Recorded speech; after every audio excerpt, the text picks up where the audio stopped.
Hello, welcome to another episode of On the Waterfront here on Sparks 1524. I'm Nathaniel Miller. Going to set Mr. Peabody's Wayback Machine for September 7th, 2010. I was a mass communications specialist first class, and I was the public affairs officer on board USS Ponce. Now, a little background before we get to this point. I had been an instructor at the Defense Information School up in Fort Meade, and I am a qualified master training specialist. So I left there to come down to the Ponce and be the media specialist on the Ponce. Well, I reported to the ship on August 22nd, just after all my household goods had arrived. Sign in, I was like, might as well get my leave counter done, request a little special liberty for a couple days, get unpacked. Not a big deal. Except I found out on August 22nd that the ship, which was supposed to deploy in October of that year, was deploying in 5 days on August 27th for 9 months. A couple things that happened. One, there's been some horrific flooding in Pakistan. So the Kearsarge Amphibious Ready Group was going to sprint across the ocean to go render aid. The problem is the USS San Antonio had broke down hard, so Ponce got pulled off of her other ARG, shifted into the Kearsarge ARG to get going. So it wasn't exactly the greatest way to walk on the ship on the 22nd, report in, and then get told, oh, by the way, we leave in 5 days for 9 months. Bye. The public affairs office was a small office on the ship. Now, as ship spaces go, especially on a small deck like Ponce was, it was kind of luxurious because it was a small office that was me, the media specialist, and the training officer. That was it. My office, like I said, was a disaster. So I get on the ship right on the 27th. So I did take a couple days special liberty because I had to get unpacked and get ready for a deployment. Get on the ship on the 27th, take all the photos, roll out, and I have nowhere to work. So I've got my computer, my laptop stacked on crap in my office because the office had been used as a catch-all for a while, and it was a disaster. We got to Morehead City in North Carolina to pick up the Marines, and it took me the whole 3-day evolution to clean the damn office. I barely got any coverage of onboarding the Marines because I didn't have a place to work. There was so much crap in that office that I had to get help from ship's admin to carry it all out and to the dumpsters on the pier. So the upshot is a lot of people on the ship didn't even know I existed. Or if they saw me, it was just at a distance and I was just another first class and coveralls, big deal. Well, on September 7th, we were well on our way across the Atlantic. It was a gorgeous day. It was beautiful. Blue sky, blue sea. That kind of sea that if you look right off the side of the ship, you get that kind of that effect of light refracting through the water. It's almost like looking through liquid crystal, a liquid sapphire. It was amazing. Got a call that we were in close formation with the other ships in the ARG. Now, the Kearsarge ARG was USS Kearsarge, LHD-3, USS Carter Hall, LSD-50, and of course, USS Ponce, LPD-15. I haven't played Leapfrog since I was about, short enough that you can't see it on this camera. And I get to the bridge, and they tell me we're playing Leapfrog. And sure enough, we're playing Leapfrog with 1,000-ton warships. It sounds funny, but it's actually a great training maneuver because it lets the ship's watches, the bridge watches, and navigators practice maneuvering in close quarters while there's plenty of ocean. So if somebody needs to break off and evade, there's room to do it. You think about it. The Mediterranean is a sea, but it's not wide. It's not an ocean. We're going to be in the Arabian Sea, which is a sea, not an ocean. We're going to be in the Persian Gulf or Arabian Gulf. It's the same thing. Pick your name. Very narrow lanes because it's so crowded. So letting the bridge watches, the navigators, like practice maneuvering in close quarters is a really good idea. But why not have some fun with it? I'm up on the 04 level, which was the highest level on Ponce you could go before climbing the mast, and the bridge was directly below my feet on the 03 level. So I'm up there, and here comes Kearsarge up our port side, and a Wasp-class amphibious assault ship, also the newer America-class amphibious assault ships. They are the size of World War II fleet carriers. So they're big. And I've been under a Wasp-class before when the Bonhoeffer Shard pulled into Guam back in 03. But it's one thing to see a 40,000-ton ship quietly sitting pierside. It's another thing to see a 40,000-ton ship barreling past you in the open ocean. What struck me is I could hear it. I heard Kearsarge's engines over hours. That was an experience. That was something I never thought, it never even entered my head that you'd actually hear the other ship's engines. So Kearsarge passes us on our port side. Carter Hall comes up, passes us on the starboard side. And we take turns doing this for a little while. It was just amazing. This event, though, let several things happen. One, I learned a lesson about not shooting my mouth off. I'll tell you that in a minute. More importantly, it started introducing me to Ponce's crew, to all my new shipmates that didn't know, wow, we got an MC on board. So that was pretty significant because people started discovering I was there. And I stayed, and I stayed, and I stayed. Apparently, my predecessor aboard Ponce, who transferred well before I ever got on board, wasn't quite as obsessive as I am about filling an entire memory card with thousands of images.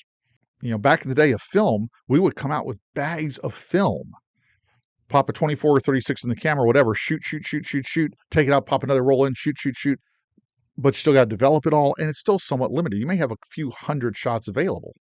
Well, I got a memory card now with thousands of shots, so I'm taking them.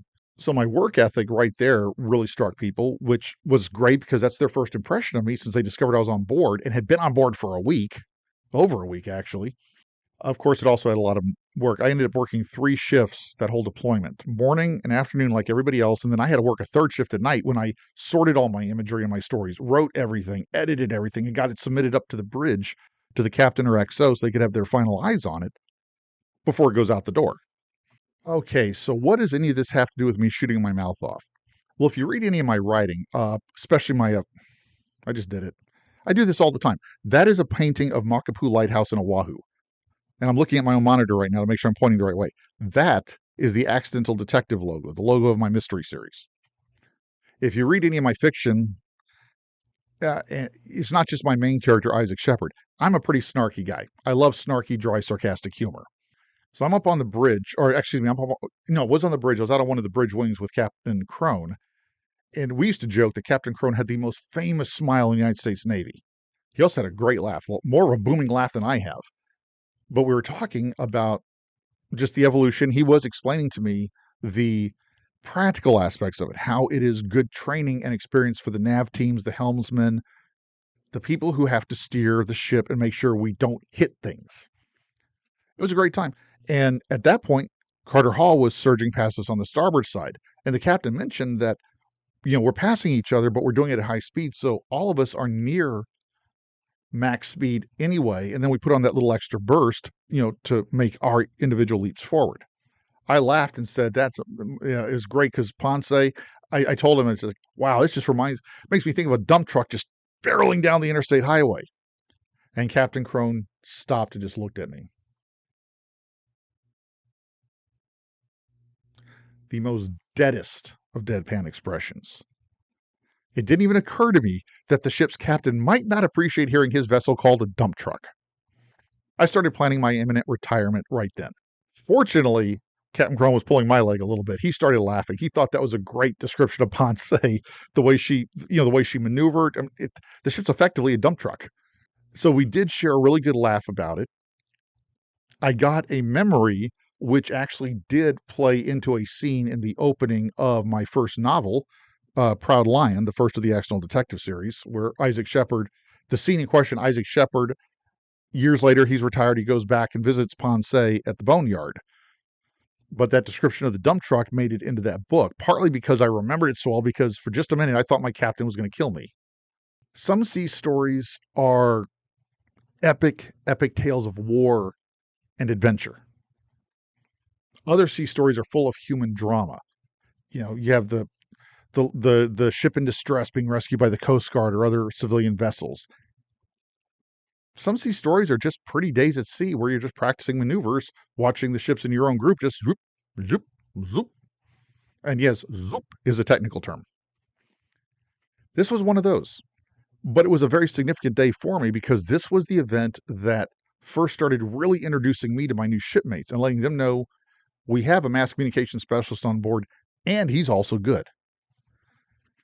This also started the ball rolling onto me getting my second Navy nickname. I've been Sparky Miller since my first squadron. And when the maintainers and I was a yeoman back then. So I was a topsider. I wasn't working the hangar. I just hung out with the maintainers and the aircrew. So when the maintainers and aircrew hung Sparky on me as a call sign, and that was their term for a call sign, it was an honor. And it's one I've been blessed to keep my whole career. In fact, my whole brand, Sparks 1524, it all comes from being Sparky Miller. I started getting calls down at my office for MC-1 paparazzi. A few days after that, the 1MC, the ship's PA system.